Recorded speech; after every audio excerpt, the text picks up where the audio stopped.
Hello students, in this lecture we are going to discuss the next topic of our class 8th mental ability, that is compare and out.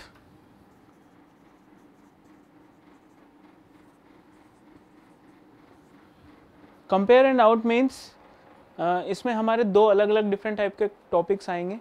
पहला होगा analogy and second one is classification. So हम पहले बात करते हैं analogy की.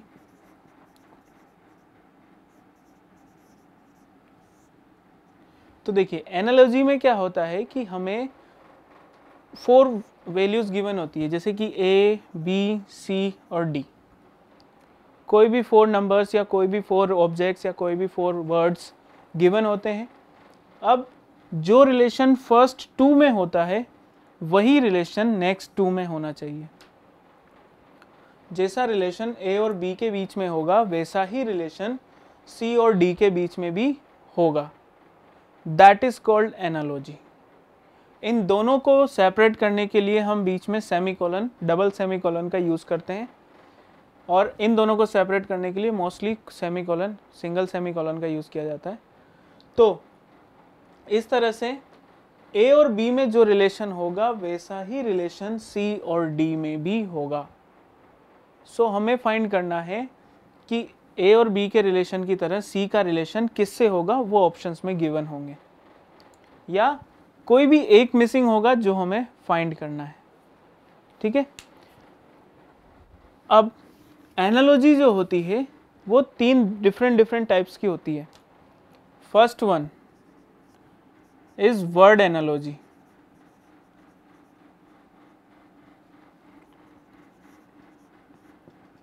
Word analogy में हमें वर्ड्स गिवन होते हैं जो एक दूसरे से कोरिलेट करते हैं. फॉर एग्जाम्पल, जैसे कि क्वेश्चन है heart is related to blood. Heart का रिलेशन ब्लड के साथ है. सो लंग्स का रिलेशन किसके साथ होगा? The options are oxygen,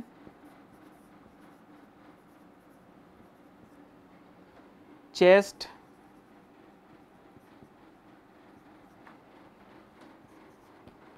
purification and the circulation.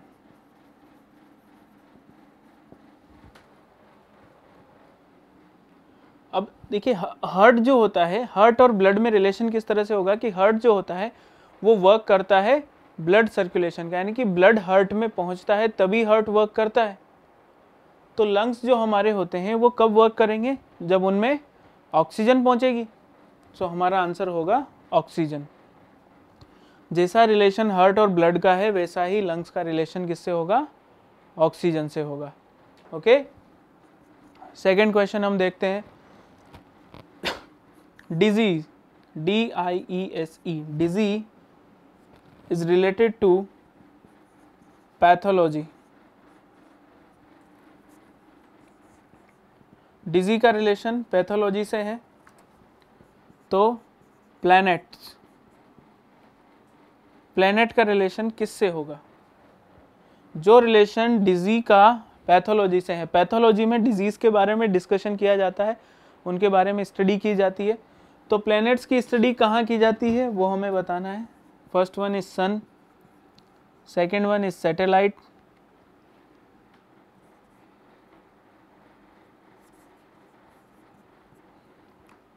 Third one is astrology and fourth one is astronomy.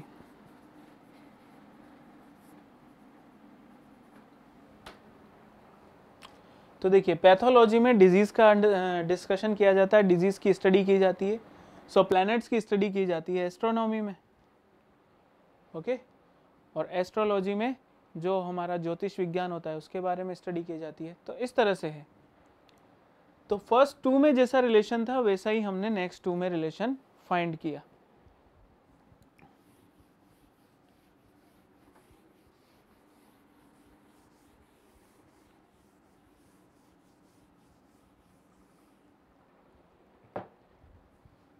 कुछ और क्वेश्चंस देखते हैं, जैसे कि are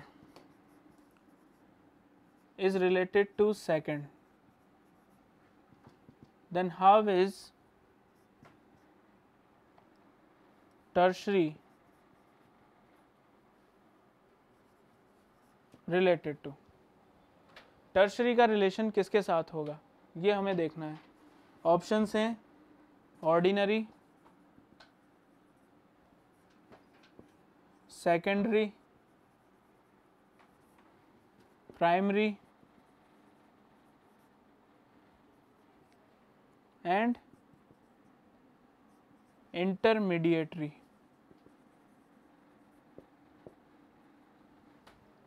these are the options.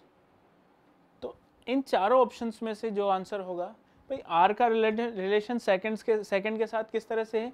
Second is the smallest unit of are, तो टर्शरी का smallest unit क्या होगा? Primary, because primary secondary then tertiary, so smallest unit is primary, that's why the relation answer is primary. ऐसे ही अगला question है जैसे कि flower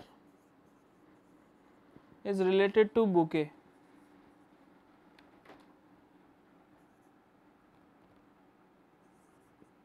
then how is minister related to?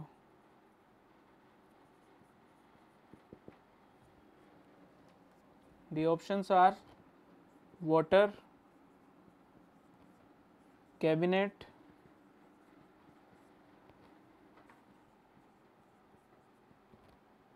constituency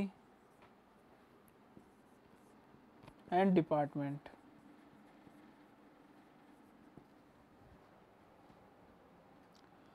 flower का रिलेशन बुके से है, तो मिनिस्टर का रिलेशन किससे होगा? नाउ फ्लावर का बुके से किस तरह रिलेशन है कि अगर हम बहुत सारे फ्लावर्स को एक साथ रखें तो वो बुके बन जाता है, तो इसी तरह से अगर हम बहुत सारे मिनिस्टर्स को एक साथ रखेंगे सो वो बन जाएगा हमारा कैबिनेट। तो मिनिस्टर का रिलेशन होगा कैबिनेट से। तो इस तरह से हमें रिलेशन फाइंड करना है। फर्स्ट टू में जैसा रिलेशन होगा वैसा ही रिलेशन नेक्स्ट टू में होगा।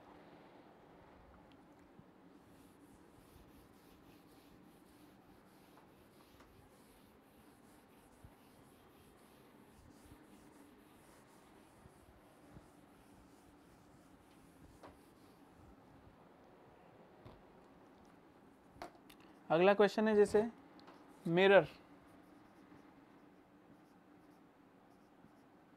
मिरर का रिलेशन रिफ्लेक्शन से है। Then the relation of water. Water का रिलेशन किससे होगा? Option A conduction, reflection, refraction and diffraction.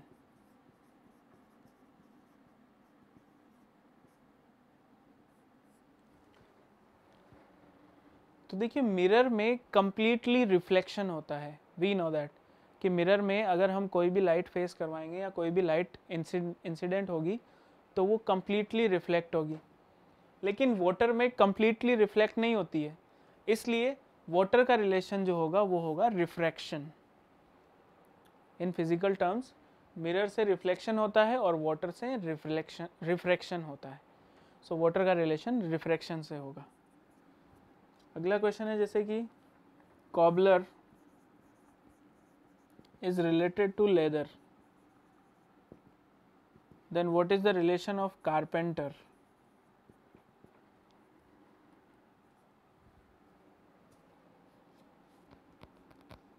A furniture, B wood, C hammer and D chair। अब देखिए कॉबलर जो है वो लेदर की चीज़ों पर वर्क करता है, यानी कि लेदर से चीज़ें बनाता है या लेदर से बनी हुई चीज़ों को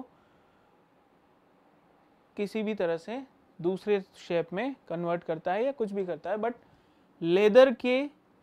लेदर को यूज़ करता है कॉबलर। तो अब कारपेंटर क्या करता है? कारपेंटर जो होता है वो वुड यानी कि लकड़ी का यूज़ करने वाले को हम कारपेंटर कहते हैं। कॉबलर का रिलेशन अगर लेदर से है तो कारपेंटर का रिलेशन किससे होगा? Would say.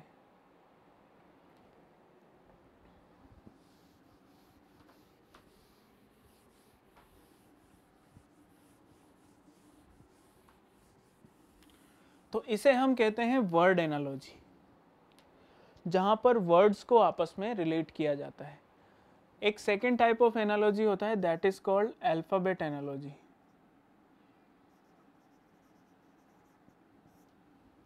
अब अल्फाबेट एनालॉजी में अल्फाबेट्स को, लेटर्स को आपस में रिलेट किया जाएगा। फॉर एग्जाम्पल, जैसे कि ACF is related to EDG, then what is the relation of IEH to question mark? The options are OFJ, OFI, GHI, and last option is LMN. तो इनमें हमें आपस में रिलेशन फाइंड करना है। So let's see, ACF EDG, तो A से E +4 होने से बना, C से D +1 होने से बना, और F से G +1 होने से बना।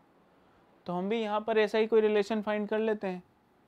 तो हमने देखा कि I से +4 करेंगे तो M आना चाहिए, M किसी भी ऑप्शन में नहीं आ रहा है ना? तो यानी कि हमारा जो ये लॉजिक है ये करेक्ट नहीं है।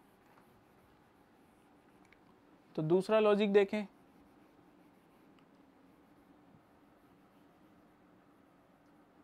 अब दूसरे लॉजिक के अकॉर्डिंग A के बाद जो वोवेल आता है वो है E, तो I के बाद आने वाला वोवेल क्या होगा?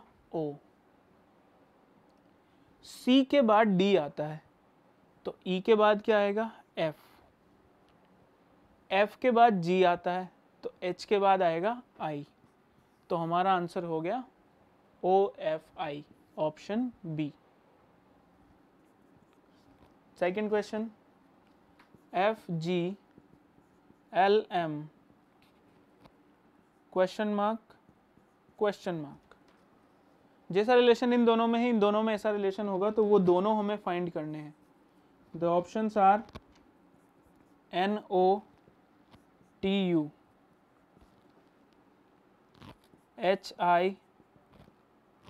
HIRS, GHKL, and the last option is DEBA। तो अब देखिए FG और LM में क्या रिलेशन है। F 6 पर आता है, L 12 पर आता है, G 7 पर आता है, M 13 पर आता है। सो 6 से +6 किया और 7 से भी +6 किया, यानी कि दोनों के बीच में जो डिफरेंस है वो +6 का है।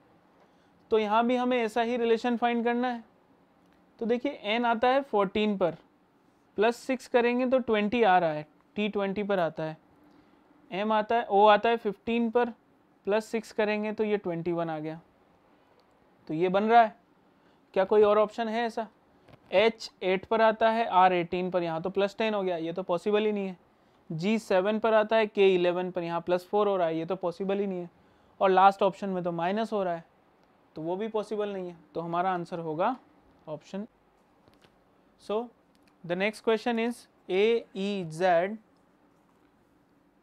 EIY IOX and question mark. Option A UYZ, option B AEX, option C EIX, option D OUW. So AE, A के बाद अगला वोवेल E आता है, सो I के बाद अगला वोवेल O आएगा, ठीक है। ई के बाद नेक्स्ट वोवेल आई आता है तो ओ के बाद नेक्स्ट वोवेल यू आएगा। तो ये तो हो गए फर्स्ट टू लेटर्स। अब थर्ड लेटर की हम बात करें तो third letter Z, Y, then X, तो एक्स के बाद हमारा क्या आएगा, डब्ल्यू। तो हमारा आंसर हो गया O U W, option D. Next question है question mark I J G H S T Q R N O L M. Options R O P M N, N O L M, M N K L, and last option is L M N O.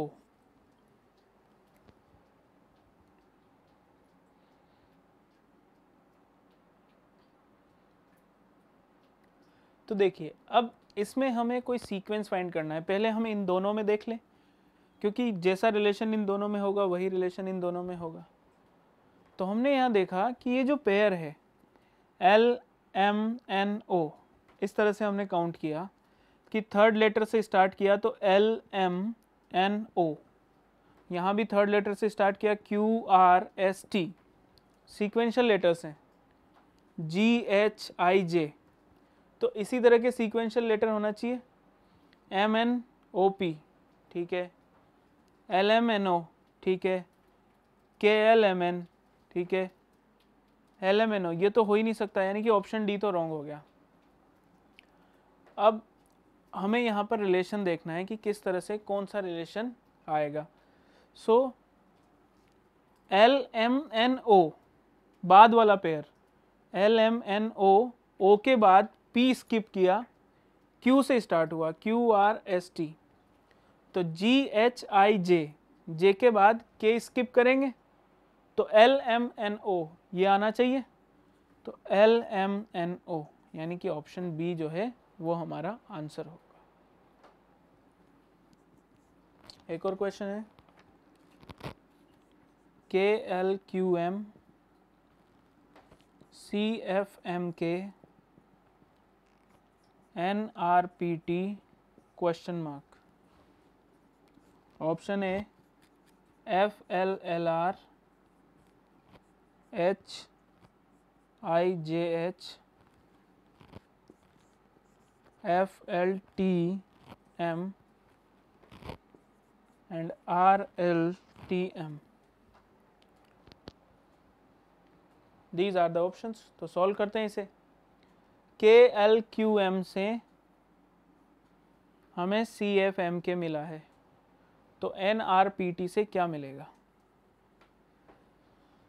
तो देखिए K से C अगर हम directly देखें तो K 11 पर आता है, C 3 पर, -8, क्या बाकी में भी -8 ही हुआ है। L से F, L 12 पर आता है, 6 F 6 पर आता है, यहाँ तो -6 हुआ है। Q से M, Q 17 M 13 -4, और M से K M 13, तो ये -2, तो सीक्वेंस जो है वो है -8 -6 -4 -2। तो यहाँ भी N 14 पर आता है, यहाँ -8 करेंगे तो 6 यानी कि F। R 18 पर आता है, -6 करेंगे यानी कि 12 L। P 16 पर आता है, -4 करेंगे 12 L। T 20 पर आता है, -2 करेंगे तो 18 यानी कि R। F L L R, option A जो है वो आंसर हो जाएगा।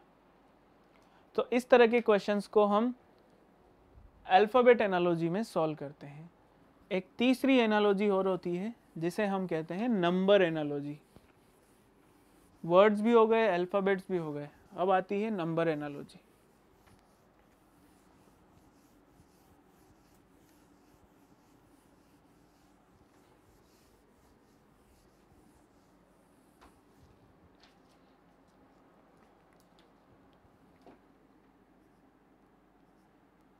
थर्ड वन या C1 नंबर एनालॉजी। अब देखिए नंबर एनालॉजी में क्या होता है, नंबर्स आपस में रिलेट करते हैं। फर्स्ट टू नंबर में जैसा रिलेशन होगा वैसा ही रिलेशन नेक्स्ट टू नंबर्स में भी होगा। जैसे कि हम ये कहें the numbers are just like 7, 5, 8, 4, इनका रिलेशन है 4, 2, 5, 1।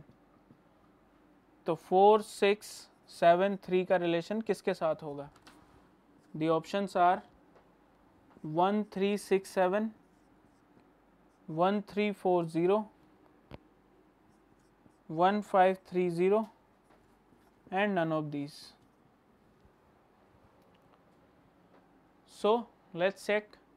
7 से 4 -3, 5 से 2 -3, 8 से 5 -3, 4 से 1 -3। तो हर एक नंबर में जो है -3 हो रहा है, यानी कि पूरे नंबर्स में से हमने -3,333 कर दिया। 3,333 को माइनस किया तो 4,251 आ गया। तो यहाँ भी हम माइनस कर देंगे 3,333 को। जब माइनस करेंगे सो वी गेट 1340, 1340। तो ऑप्शन बी जो है वो हमारा आंसर होगा। अगला क्वेश्चन है 9, 79, तो 100 का रिलेशन किससे होगा? ऑप्शंस हैं 901, 1009, 9889 एंड 9998। तो देखिए 9 से 79 कैसे बना? अगर हम 9 का स्क्वायर करके उसमें से 2 माइनस कर दें तो वो 79 के इक्वल होता है। तो यहाँ भी हम 100 का स्क्वायर करेंगे और उसमें से 2 माइनस कर देंगे। तो 100 का स्क्वायर होगा 10,000, 2 माइनस किया तो 9,998, यानी कि हमारा जो आंसर है वो है ऑप्शन डी।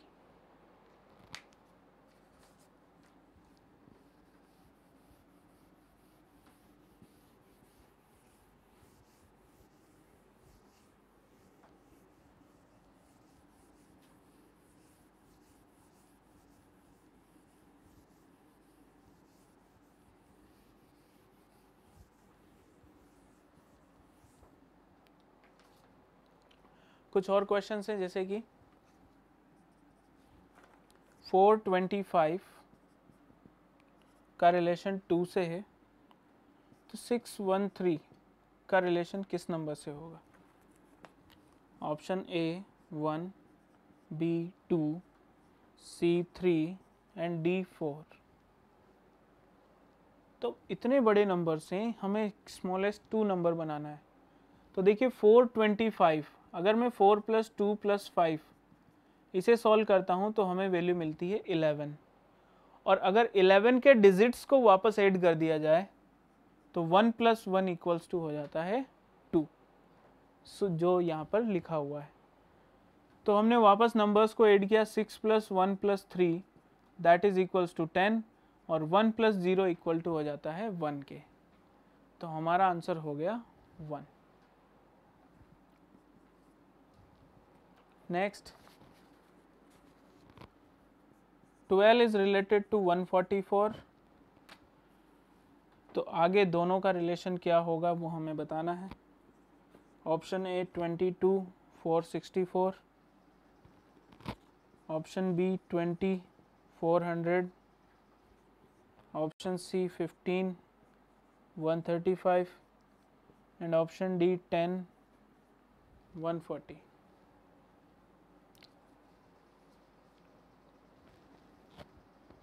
तो इसे देखें कि भाई 12 जो है उसका स्क्वायर 144 है, तो यहाँ भी स्क्वायर होना चाहिए, तो 20 का स्क्वायर 400 होता है। ये आंसर हो गया। Third question 7 is related to 24, then how is the next numbers related? Option A is 30, 100, option B 23, 72 option C 1958 and option D 1143। अब देखिए इनमें क्या रिलेशन है, 7 से 24 कैसे बना, अगर मैं 3 टाइम्स मल्टीप्लाई करके उसमें 3 ऐड कर दें तो 24 आ जाता है। 7 इंटू 3 प्लस 3 24, तो ऐसा ही रिलेशन यहाँ पर होना चाहिए। अब 30 इंटू 3 90 होता है, प्लस 3 93 होना चाहिए। 23 इंटू 3 69 प्लस 3 72, तो ऑप्शन बी जो है वो हमारा आंसर हो गया। तो ये होता है एनालॉजी, जहाँ पर फर्स्ट 2 में जैसा रिलेशन होगा वैसा ही नेक्स्ट 2 में रिलेशन होगा। अगला टॉपिक आता है कंपेयर एंड आउट का, that is classification.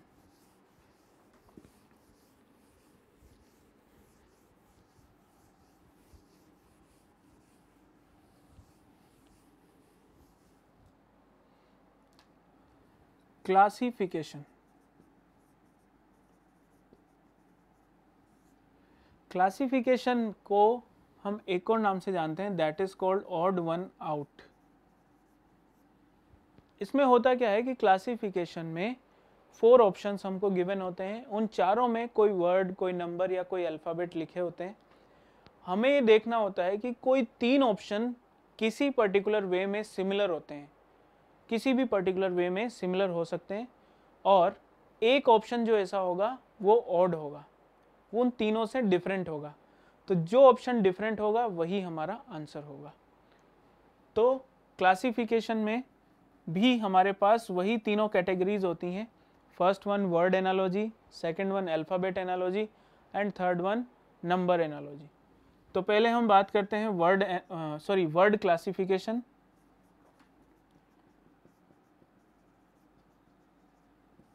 Word classification, alphabet classification and number classification, ये 3 तरह के क्लासिफिकेशंस होते हैं हमारे पास। तो सबसे पहले हम बात करते हैं वर्ड क्लासिफिकेशन की। तो वर्ड क्लासिफिकेशन के लिए हम पहला क्वेश्चन लेते हैं। फर्स्ट ऑप्शन है gold, second option silver, third option bronze and fourth option iron. Gold, silver, bronze, iron, इन चारों में हमें ऑड वन फाइंड करना है। तो देखिए ऑड वन के लिए हमने ये देखा कि गोल्ड, सिल्वर और आयरन ये तीनों मेटल हैं, तीनों मेटल्स होते हैं। बट जो ब्रॉन्ज होता है वो मिक्स्ड मेटल होता है, या हम इसे अलॉय कह सकते हैं। ये मेटल्स के मिक्स करने से ब्रॉन्ज बनता है। तो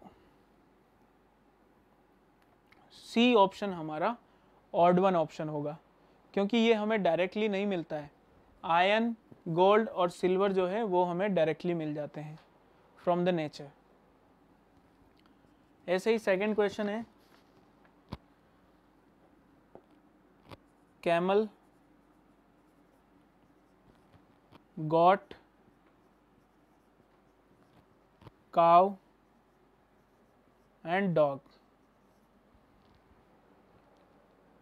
तो हमने देखा कि कैमल, गोट और काउ ये तीनों जो हैं ये हमारे पालतू जानवर हैं, इन्हें हम पाल सकते हैं।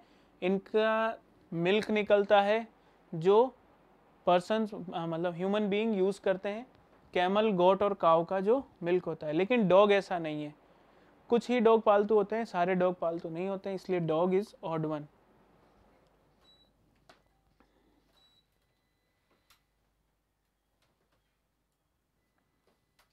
Dog is odd one. अगला क्वेश्चन हम देखते हैं। तो अगला क्वेश्चन है जैसे कि येन, lira, dollar,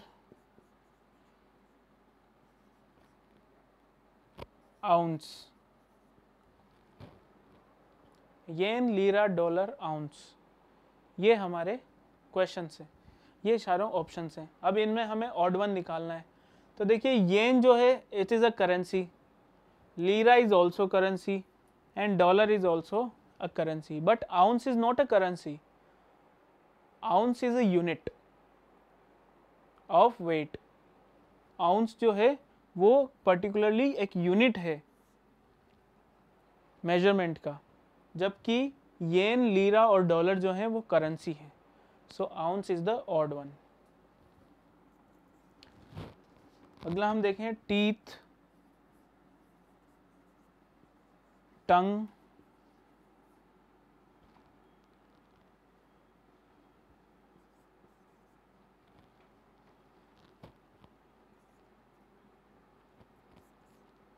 palette, chin. Teeth, tongue, palate, chin. तो टीथ, टंग और पैलेट तीनों मुंह के अंदर होते हैं, जबकि चिन जो है वो बाहर होती है। तो chin is the odd one. अगला huge, tiny, heavy and small. Huge, tiny, heavy and small, इन चारों में हमें ऑड वन फाइंड करना है। तो देखिए ह्यूज, टीनी और स्मॉल ये तीनों लेंथ मेजरमेंट के वर्ड्स हैं, ये तीनों लेंथ मेजरमेंट के टाइम पे यूज़ किए जाते हैं। लेकिन हैवी जो है वो वेट मेजरमेंट के टाइम पे यूज़ किया जाता है। So heavy is the odd one. तो इस तरह से हैं। कुछ और वर्ड्स देख लेते हैं, जैसे कि triangle, tangent, square, rhombus.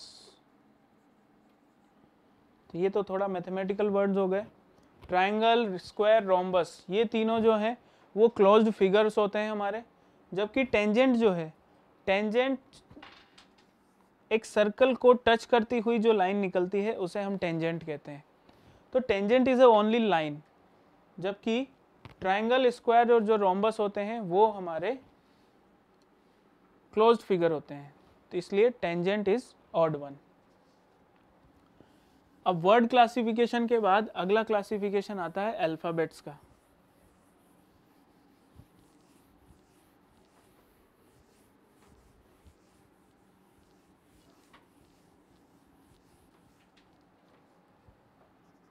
Alphabet classification, जहां हम अल्फाबेट्स को क्लासिफाई करते हैं, जैसे कि पहला है DBF, second HFK, third NLP and fourth XVZ। अब हमें इन चारों में फाइंड करना है कि कौन सा ऑड वन होगा। अब ऑड वन फाइंड करने के बहुत सारे रीजंस हो सकते हैं, कि जैसे मान लो किसी में 3 में वोवेल आ रहा है, चौथे में वोवेल नहीं आ रहा है, या कोई 3 में एक एक वोवेल आ रहा है, चौथे में डबल वोवेल आ रहे हैं, या 3 में सारे कॉन्सोनेंट्स हैं, किसी एक में एक वोवेल आ रहा है, ठीक है ना। या फिर हो सकता है इनकी प्लेस वैल्यूज़ किसी सेम ऑर्डर में चल रही हो। जैसे कि हम ये देखें DB -2 हुआ, फिर +4 हुआ, H से -2 हुआ, फिर +5 हुआ, N से -2 हुआ, फिर +4 हुआ, X से -2 हुआ, फिर +4 हुआ। तो अब हमने ये देखा कि प्लेस वैल्यू में पहले तो -2 हुआ, फिर +4 हुआ, यहाँ भी -2 हुआ, फिर +4 हुआ, और डी ऑप्शन में भी -2 हुआ, फिर +4 हुआ। सो ऑप्शन बी जो है वो ऑड वन हो जाएगा। नेक्स्ट है MRW, CHN, KPU, BGL। MRW, CHN, KPU, BGL। अब इसमें एक सिंपल सा रीज़न लग रहा है कि KPU में U एक वोवेल आ रहा है, बाकी किसी में भी कोई वोवेल नहीं आ रहा है, तो ये हमारा आंसर हो सकता है। बट यहाँ पर कुछ कंट्रोवर्सी क्रिएट होती है, तो जिस वजह से हमारे एक से ज़्यादा आंसर भी पॉसिबल हो सकते हैं।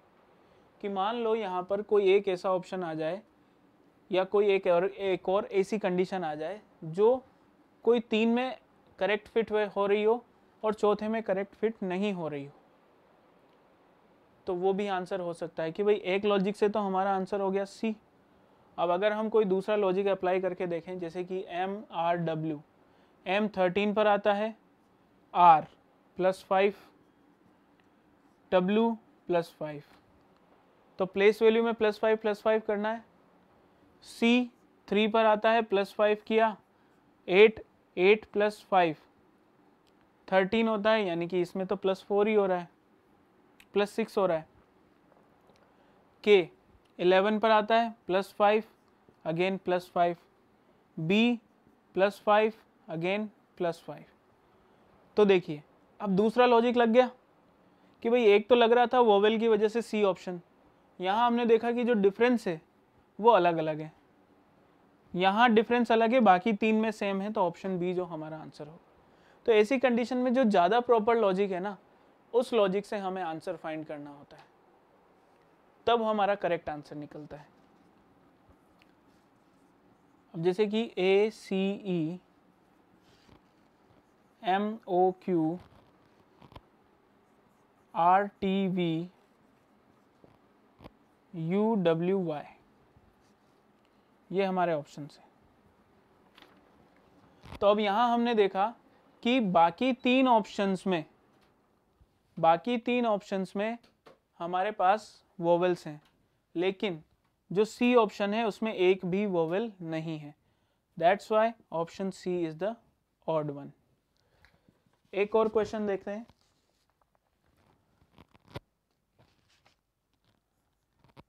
Option A is TABLE, option B is LATER, option C is RATES, and option D is GREAT। अब इन ऑप्शंस में हमने देखा ऑड वन फाइंड करना है, तो सभी में 3 तो कॉन्सोनेंट हैं और 2 वोवेल्स हैं, ये हमने देखा है।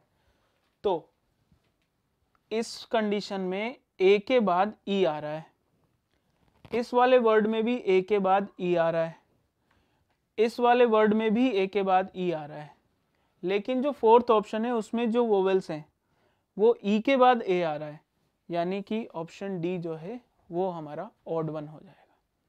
तो इस तरह से हमें अप्लाई करना है लॉजिक्स को। एक थर्ड एनालॉजी और होती है, थर्ड क्लासिफिकेशन और होता है, दैट इज नंबर क्लासिफिकेशन, जहां हमें नंबर्स को क्लासिफाई करना होता है।